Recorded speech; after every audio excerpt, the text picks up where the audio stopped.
presented tonight. One is that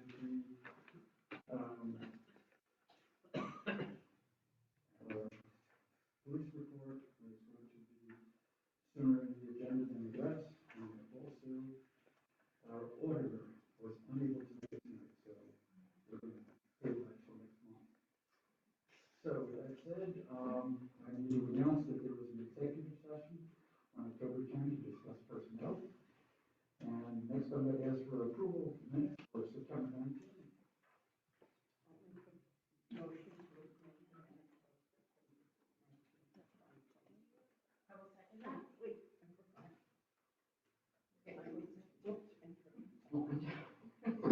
We're being trained to do it right.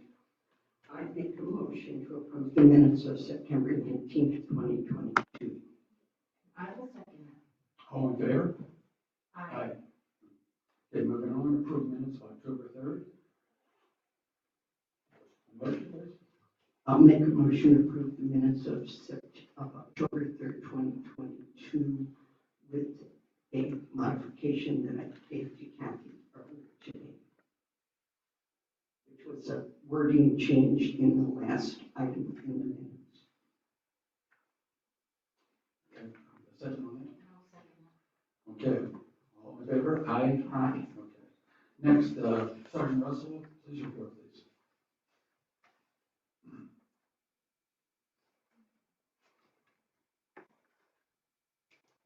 Hello, this is the September monthly report for residents of Township Police Department. For training, we had emergency vehicle operation and control, red dot, firearm sights, and open source intelligence. Summary totals are number of calls for service, 206, number of crimes investigated, 7, number of arrests, 3, driving under the influence, drunkenness, and disorderly conduct. Number of accidents investigated, 7. Number of traffic stops, 64. Well, okay. Thank you. Thank you. Good night. Okay, so next we're moving on to a public hearing. So Mike, you want to take care of this, please? Thank you, Mr. Chairman. We have 3 ordinances that the board has before to consider during this hearing. I think we had talked about having a single hearing for all 3. So the first ordinance is the Little Woods Corner Village Center District Ordinance Amendment. That deletes the existing Article 12, which sets forth the Little Woods Village Center Commercial District provisions, and reenacts a new article modifying those provisions. And for that, I would note that Exhibit A1, since these ordinances are being enacted pursuant to the municipality's planning code, we have specific exhibits. Exhibit A1 is the ordinance. Exhibit A2 is the public notice for the ordinance. Exhibit A3 is the proof of publication of that public notice in the Daily Local News. And Exhibit A4 is the Chester County Planning Commission review letter dated September 8th.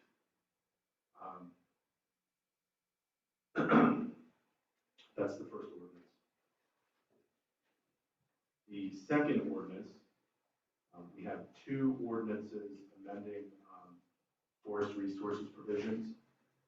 One ordinance amends Chapter 390 of the zoning ordinance to include provisions pertaining to greenways, the French Creek Scenic River Corridor, timber harvesting, forest resource, tree protection, and invasive plant species and related definitions in that chapter, which is the zoning ordinance. The second ordinance is amended to Chapter 315, which is the subdivision and land development ordinance, to include provisions pertaining to greenways, forest resource, and tree protection, visual resources, trails, and related definitions. We'll say that those 2 ordinances are Exhibit A5 and A6, since we're combining the hearings. Exhibit A7 is a combined public notice for those 2 ordinances. Exhibit A8 would be the proof of publication of that public notice in the Daily Local News. And Exhibit A9 is a combined Chester County Planning Commission review letter dated September 8th, 2022. So with that, I don't know if anyone has any public comments. Now would be the appropriate time for those comments. Okay, seeing none, I'm sorry. I have a question. Anything from the board? Yeah, I do, because we just got that, the attachment A very, very recently. I just had a couple of quick little questions on that. So it looked like in the copy that I received, there were two little Post-it notes on there, but I couldn't open them, so I don't know if it was anything of import, but one was on page 2, paragraph 390-58A6.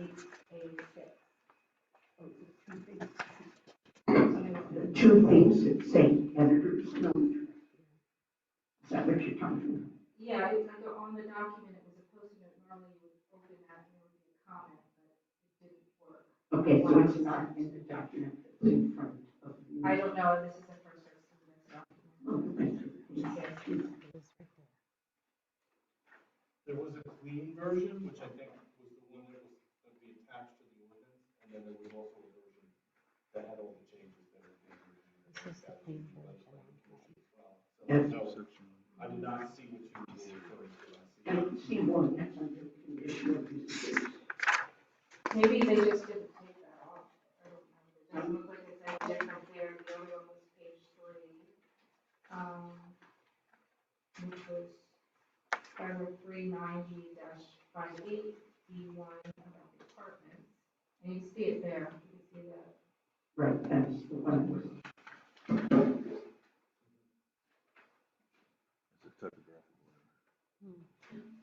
This one is the one that we got. Those editor notes were either from me or Ed Thoreau. I can't remember without looking at the other document.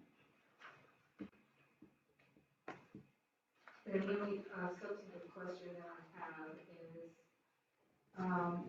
it did mention about the fee and lieu of options. And I wasn't quite clear on the statement about how the fees were handled. Which paragraph are you reading? And I think it's in paragraph 6 at F and G. I'm sorry, page 6. Paragraph Thank you. 390. 396 through F and G. And then here it starts to talk a little bit more about the fee. I believe these two paragraphs are surviving from the base ordinance and are not changed by this update.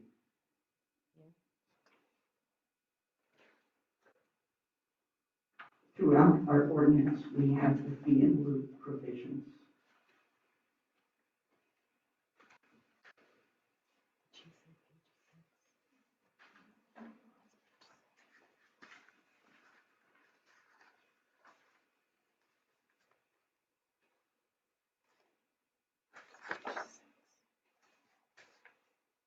It was just saying here about how the fees were collected and would be handled. I just wanted to ask a question about, more about that. Some of the things in the open space capital fund reserve.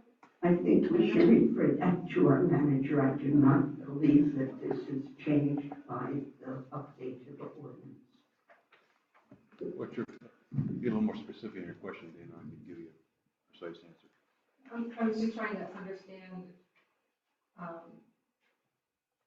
if that, how you make that decision, if that can always be that you can always pay to reduce the greenway, or if it has to go through the zoning board. Typically, it's a decision made by the board of supervisors based on the circumstances of an individual development. Sometimes, for any practical reason, the provisions of the ordinance may not be met. And the board always has the option to ask for a fee in lieu of meeting rules in the ordinance. The fee is negotiated, there's not a set formula, and the proceeds of the fee would be deposited either in the open space fund or in a capital fund, but not used for operating expenses. Is that something the board will decide at that time? Yes. Thank you.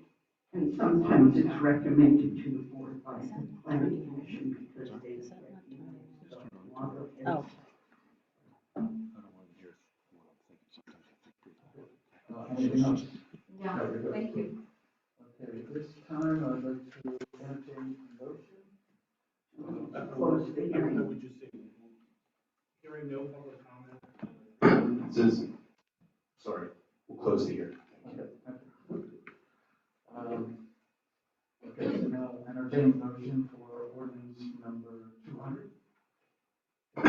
I make the motion to adopt ordinance number 200, amending the West Vincent Township Codes, Chapter 390, zoning by deleting the existing Article 12, LBCC, Lovey's Village Center Commercial District, and reenacting a new Article, LBCC, Lovey's Village Center Commercial District, sections 390-57 through 390-63. And I will second that. Okay, with that, any public comment? Seeing none, all in favor? Aye. Moving on, I'll entertain a motion for ordinance number 201.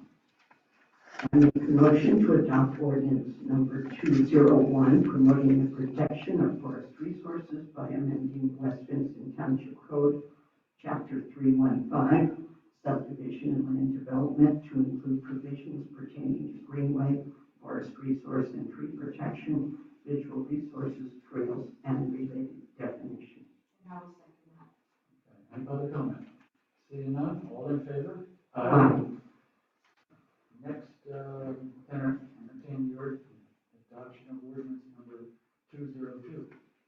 I will happily make the motion to adopt ordinance 202, promoting the protection of forest resources by amending the West Vincent Township Code, Chapter 390, zoning, including provisions pertaining to greenways, the French Creek Scenic River Corridor, timber harvesting, forest resources, and tree protection, invasive plant species, and related definitions. And I will second that. Okay, any comment? No? Seeing no comment? All in favor? Aye. Okay, next on the agenda, correspondence. We received a thank you letter from Dr. Rosado to the police department for their support of the yearly carriage ride from Lovey's Corner First Show. Okay, next reports, we have the police department next to the bills list.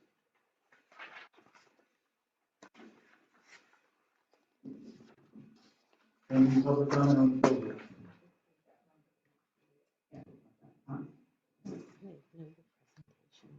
I'm ready to make the motion. Yes, all right, so I'll entertain a motion to approve the bills list. I make the motion to approve the bills list in the amount of $416,442.70. I think it's actually 46,000. Billing summary says 412. And this piece of paper. You got it. All right. Thank you. And I'll second it's that. 416. Thank you. I wrote it in there, so it made it like a 7. Maybe that's your back. Do I hear a second? I will second that. Okay, any public comment? Seeing none, all in favor? Aye. Aye. All right, next to the treasurer's report. Mr. Chairman, I would ask that the board defer this till next month. I noticed some anomalies in the report that I didn't have a chance to review Friday because I had a doctor's appointment late, and I would defer it until next month. So be it. Okay, next to the manager's report. Bernie, I think we could address some comments from the board before we move on. Well, we're not going to entertain this. So The other thing, you can answer any general comment that you have. The other thing, that I Even if report on. it pertains to the treasurer's report? Because there is no treasurer's report. There was, so, as John just said, there was some anomalies in there, and so it not being a correct report, there's no sense in us going through it. But if you want to make a comment, do it during the general comment. Okay. Mr. Chairman, as the board recall, there were some questions raised about a report in the prior months. I had county firm take a look at it, and they're all mispostings done by the prior treasurer.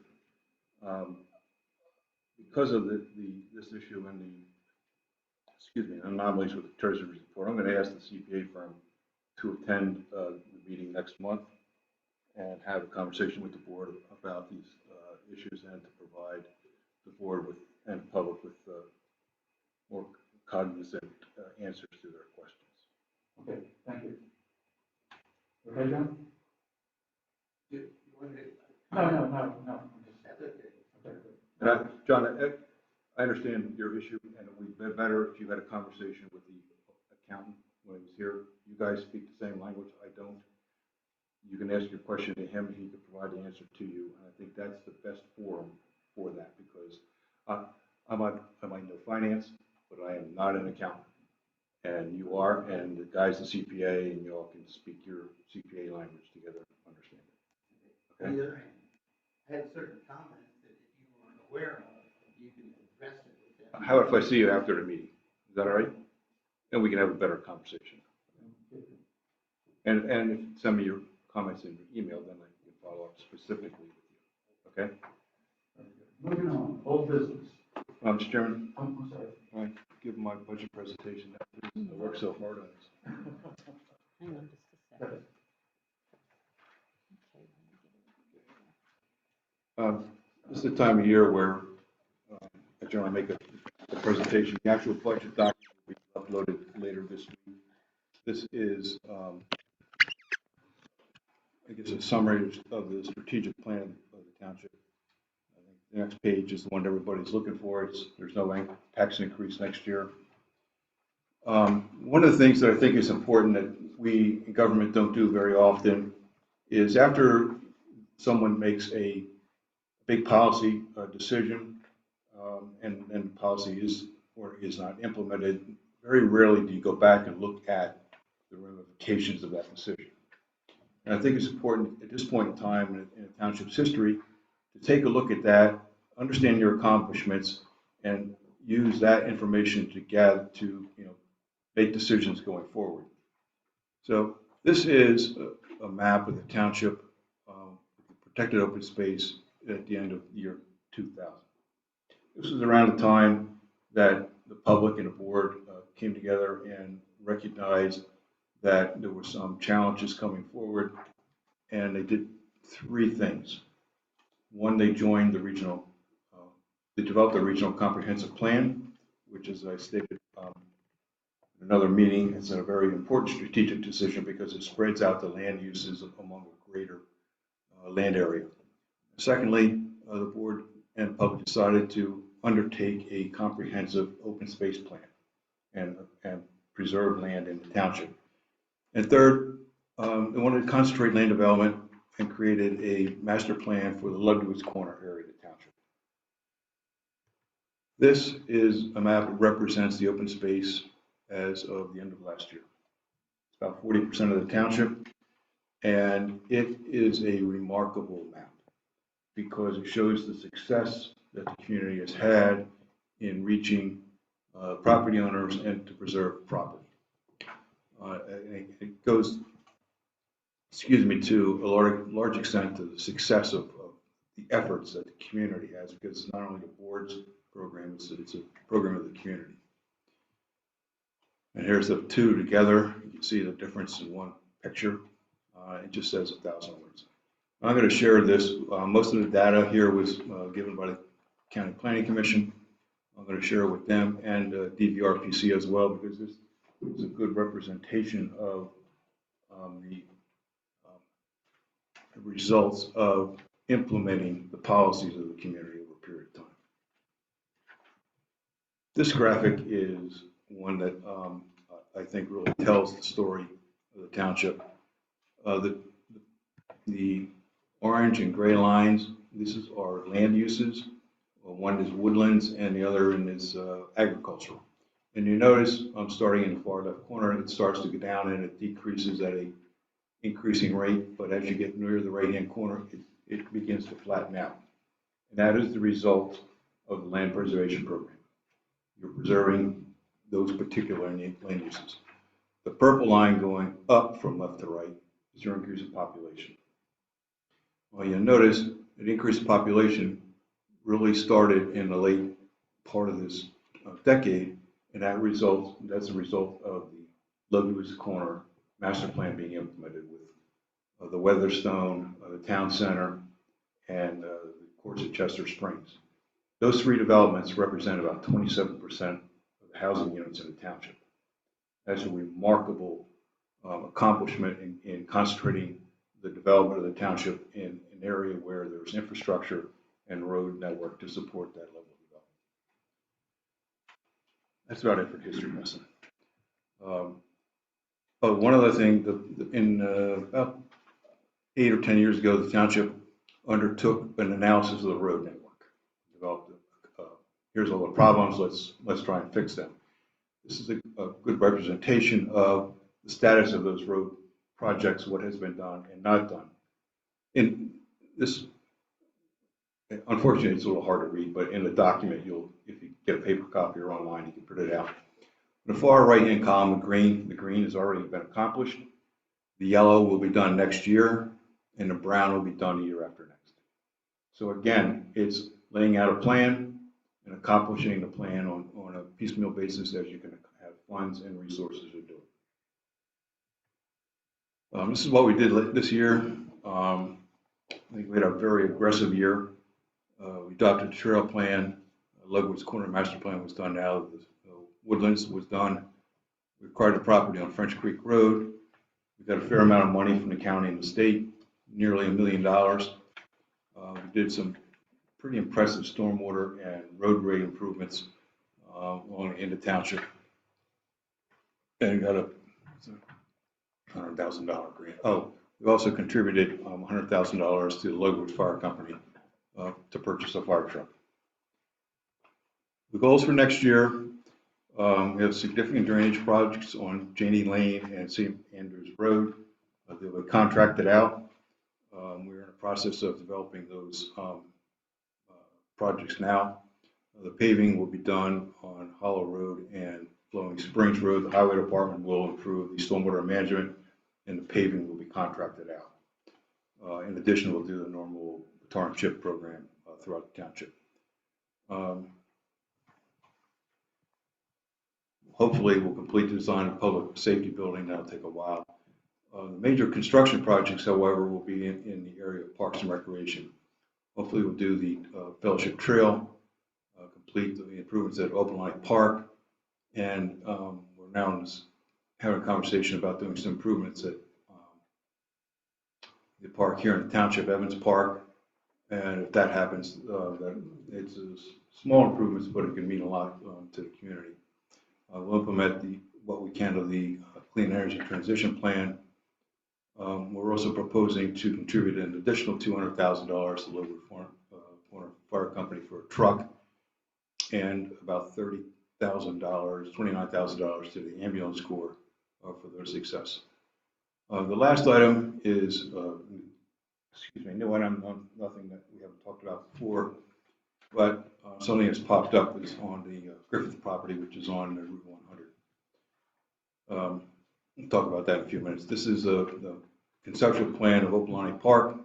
The board will be talking about that in January and hopefully approve the master plan, and that gets us to the state where we can talk to the state who has to approve the final plan as well as the construction details before it's let out for bid. So we're a little far away from it, but I think it's important to have good representation of what we're doing here. This is one of the improvements we're proposing at St. Andrews Park. A couple pickleball courts, a couple 4-square courts, and a small hopscotch area. The basketball court will be resurfaced as well and painted. The site area will be surrounded by a 10-foot fence because pickleballs have a tendency to leave their play area. And then the pickleball area will be enclosed by a 10-foot fence as well. There'll be gates there, handicapped access will be provided as well. The Parks Committee has seen this plan and they approved it. However, they have not seen this plan. This is an expansion of the playground to serve an older age group. The current playground serves the younger age. This would serve the older age. Still being, to be discussed and determined whether or not this is the actual equipment and what it looks like. But this is a good representation for discussion purposes. The Griffith property is located on Route 100. It's a 3-acre site surrounded in large part by the township-owned land that's preserved surrounding it. The site's been vacant for a while, probably a good 4 to 6 years. It has a single-family house on it and a barn. Those of you who attended the meeting where the fire company made a presentation to the board, there was some concern about first responders living in the township. So a little difficult in terms of they being able to afford to live in the township. So what I'm proposing is to renovate the house and convert the barn into either 2 or 3 residential units, rent them all to first responders at below market rates. It accomplishes a number of tasks. First of all, it renovates the house, which it seriously needs, and you're going to get a tenant in there. Same thing with the barn. Our barn could probably be at least 2 units or maybe 3. But again, you can have as many as 4 families, could be first responders living in the township on the road. They need to get where they need to get to respond to fire company. It's not that far down the road. There are a number of bureaucratic issues that need to be addressed.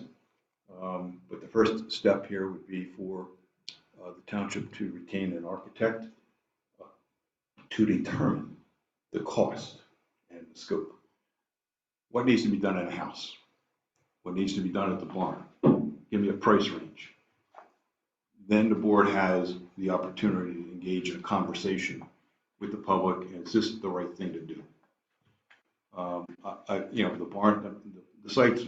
barn is being used by a local farmer to store equipment in there, but the house is vacant. It has no copper piping because some people decided copper piping was better use in their hands than in the building.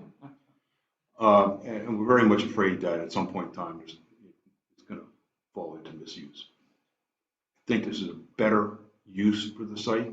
It meets the public need of providing housing stock for first responders. And I think it's something that the board and the public ought to have a serious conversation about, because there's no other way to do it. You might rent the house out. You're not going to spend $1 million to rent the house out, I'll tell you right now, to John Q. Public at market rates. But you can spend that kind of money to rent it out to first responders who can serve the benefit of providing an additional service to the township residents. Because if you don't provide that service and get them into the community, you will be forced to have a conversation with the fire company about paid firemen. And that cost is going to be reasonably expensive over a period of time. Now, the income from the renters would pay the real estate taxes. We're currently paying the real estate tax on that. The county does not exempt any municipal land, any municipally owned property, if it has a building on it, can be used for residential purposes. So we're paying the real estate taxes on that building for the county and the township and school district. Makes no sense that I'm paying myself money, but just that's the way it goes. And the balance of the income would pay off the debt that you're going to have to incur to make these improvements. There's not a pro forma done for this yet. It's got to be prepared, but I don't know how many units, don't know what the cost is. That's the general framework of what I think can actually happen if you care to proceed down this path. Last one. One more? Yeah. Oh, a couple more. So this is a exterior shot of the house and its wonderful kitchen, 1950s. Upstairs, I mean, the house is just a magnificent piece. Mike Hogan said that he thinks there's some of the flooring upstairs is chestnut. Up in the attic area, it's post and beam with pegs. There's whitewash on the wall that says 1853, and we'll leave that room alone. It's old house. It just needs help. It needs a little bit of work. Needs a new, but until you get an architect in there to tell you what all the things are and how much it's going to cost, nothing's going to happen to it because no one's going to want to live in that house now. It has no heat in it. It just needs to be fixed. So that's where we are. The budget itself will be presented, will be available on the web later this week. I just got the cost for the workers' comp and health insurance, and we're going through and adjusting those numbers. The board will hold a public hearing on the budget at its November board meeting and hopefully adopt the preliminary budget at that time, and adopt the final budget in December. Again, there will be no tax increase. That's all I have, Mr. Chairman. Thank you. Okay, no. Mark, I'm sorry, will these slides be available on the township website? Is it now? On the website? Not yet. It'll be on the website tomorrow. Thank you. Jim, please come up to the podium. Your name, Jim Dysinger, your address, and your address. 1030 Linden.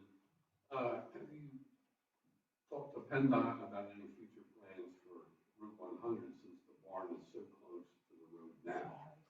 If they ever widen it, what might happen to it? Before you invest. Before you, can you move the microphone and speak into it so it gets Okay. recorded? Sorry. Okay. I didn't know if you knew yours was off. I project my voice Okay. pretty well. Yeah. The answer, we haven't had any conversation with PennDOT. I don't know what their expansion on the road is. Typically, this is very close to the road. If they take anything, it'll be very minor. We'll try and push them to the other side of the road where there's no housing on that side. Those issues would be decided maybe a decade from now, just the way PennDOT works. Do you know, or they have plans? I don't know. I mean, we'll have to be in contact with them. We'll probably need a highway occupancy permit for this, and that's when that question will be posed and the answer from PennDOT will happen. Okay. John.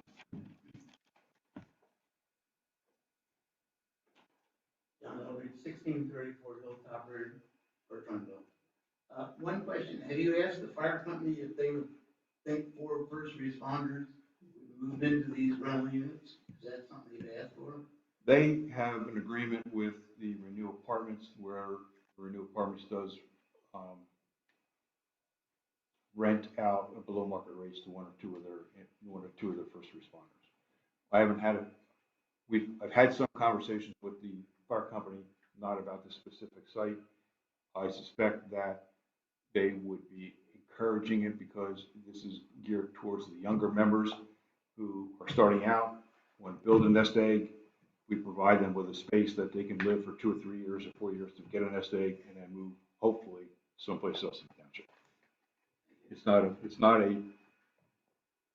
We don't view this as a long-term residential solution for the individual. You know, be somebody just married or somebody's just, in their 20s looking to start, stay there, get married, maybe have a child, but at some point in time, they will move out because it's just the way things have to be. Okay, anyone else? Seeing none, we'll move on. Old business. So looking to adopt resolution number 26, 2022. Do I hear any motion? I make a motion to adopt resolution number 26-2022, acquisition of 2 transferable development rights in the amount of $65,000 for tax parcel number 25-3-107.1. I'm second that motion. Okay. Anyone from the audience? Saying nothing? All in favor? Aye. Next. Thank you, John, for conserving that land. Next, approve payment request number 2 for Low Site Developers for Fellowship Road repair. Skip one, number 6. Oh, geez, I'm sorry. Okay, all right. Skip one, on to new business. Adopt resolution number 27-2022. Do I hear a motion? I make the motion to adopt resolution number 27-2022, DCNR grant project in the amount of $110,000 for Andrew Evans Park enhancements. I'll second that motion. Any comment from the audience? Seeing none, all in favor? Aye. Aye.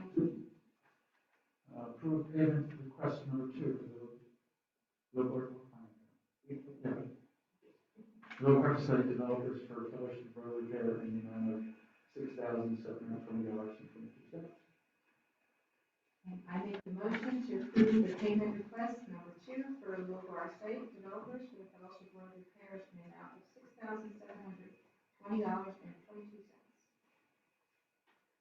Do I have a second? I'll second that. Okay. Any comment from the audience? Seeing none, all in favor? Aye. And that's the final payment for that. Yes.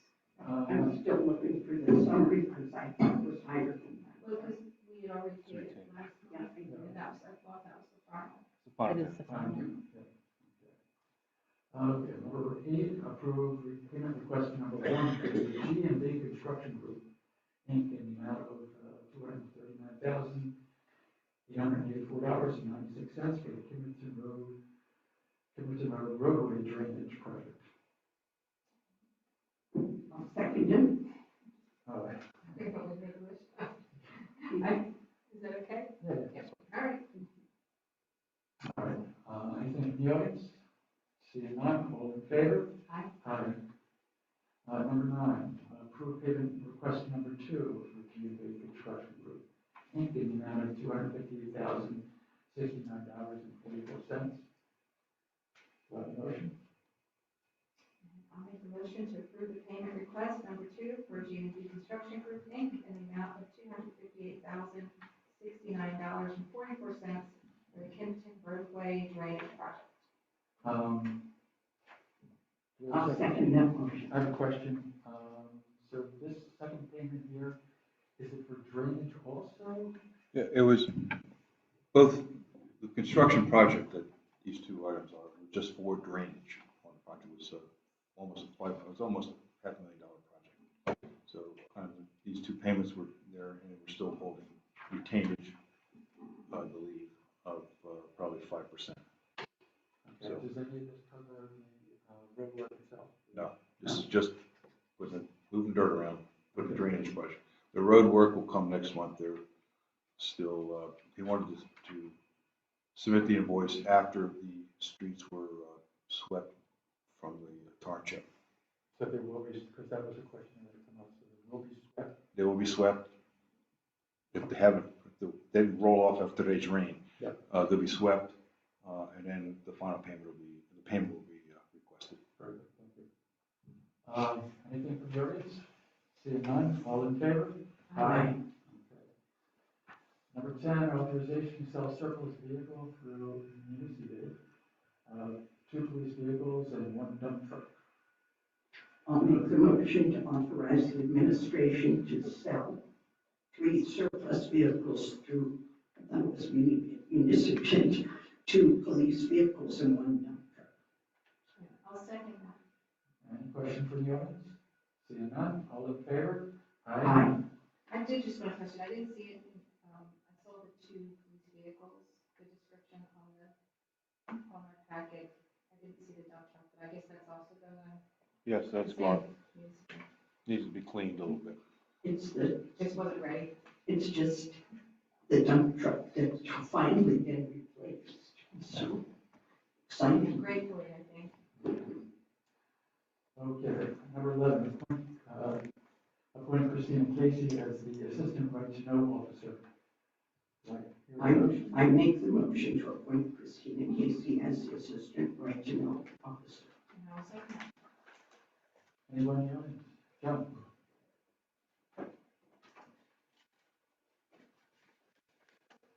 How many right to know requests requests do you get in a month? Finish your name. John Eldridge, still living at 1634 Hilltop Road. Thank you. What was that? Question, how many right-to-know requests do you get in a month? We usually average about maybe between 2 and 4. And you need an assistant? The assistant For is, those 2 to 4?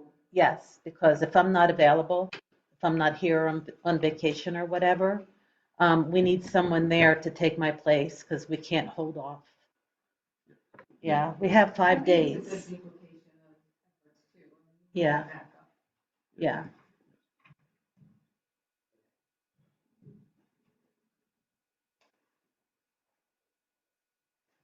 John, did you want to say something? Okay, now, public comment on anything not on the agenda. John? Treasury report, John Eldridge, 1634 Hilltop Road. Back to the treasurer's report. Could I get a copy of the updated September report? The problem, all this was just posted today, and then I got September for to see Sarah. And I sort of keep track of these things. If you could This new one, make a point yes. to The updated publish it one. when it's done, when it's fixed. They had You know, corrections. Yeah, let's go on. The bill system, treasurer's report. So, yeah, It's just pulled, right? so there's a new one. You pulled it. That's what you have. Right. Yes. So, did you hear Dan? No. You pulled it, that's why it's not there, because you found some inaccuracies that you wanted to correct before it was published. I think John is asking us to make it a matter of practice, so he doesn't have to write people and say, where is it? Where is it? And it's too full, but there's still some in the basket. Sort of full list. Okay, thank you. Okay.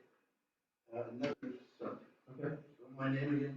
Connor, Okay. unless you change it, that's what. I didn't move. Recently, they resurfaced the roads on Shady Lane and, Cedar Mill, et cetera. And it sort of seemed like it's been engineered as this very elaborate job. They closed the roads 3 times and came back and rolled it, and then they back another surface on it. And then they put a lot of loose stones on it, and it's nice now that the stones have yet to go off, and some of the bicyclists have trouble with all that stuff, and some horses have trouble. But at the same time, up on Route 100,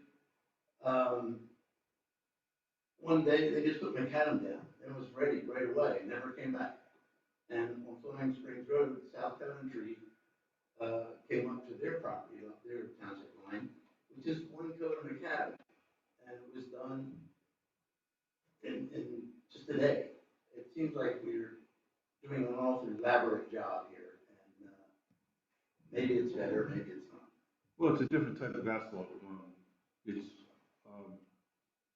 the stuff they put down was not cured right away. It needed a week to set. And then because the township likes to look at tar and chip roads, tar and chip was put over top of it to seal it. Because the road is not, these roads were not heavily traveled, we did not use the standard ID2A showing. Didn't use the standard mix that highway uses. It's asphalt that is geared towards roads that have a less volume and it's less expensive.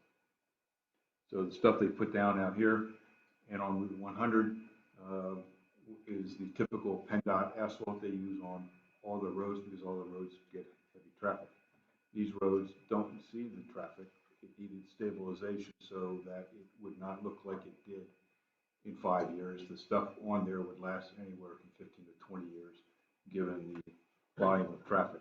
For the investment of that versus the investment of making PennDOT Highway, we'd still be trying to pave Kimberton Road because there's just not enough money to do it. The road work on those roads was over $1 million. And I think judging the effort that Mike Hoga put into assessing the different types of treatment, this treatment has been used in other communities. He's gone and looked at it and seen how the Castle has held up over a period of 5 to 7 years in some communities. He was satisfied with it. I was happy with the cost, and that's why it's a little bit different. Anyone else? Seeing no other comment, I'll entertain a motion to adjourn. I will make a motion to adjourn. And here I thought this was going to be a long meeting. Is there a second? All in favor? Aye. Okay, so, thank you. Hopefully we'll see that the recordings are better because now we're using the microphones. So we'll have to let us know.